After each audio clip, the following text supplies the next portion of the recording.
ఒక తోటలో ఒక కొమ్మలో ఒక పువ్వు పూసింది.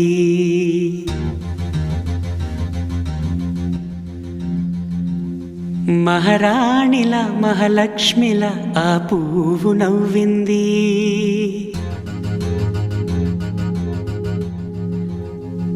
అలాగే నవ్వుతూ ఉండాలని,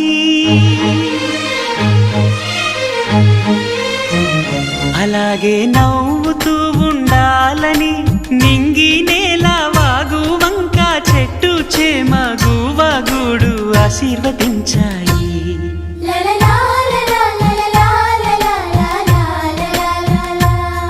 ఒక తోటలో ఒక కొమ్మలో ఒక పువ్వు పూసింది. మహారాణిలా మహాలక్ష్మిలా ఆ పువ్వు నవ్వింది.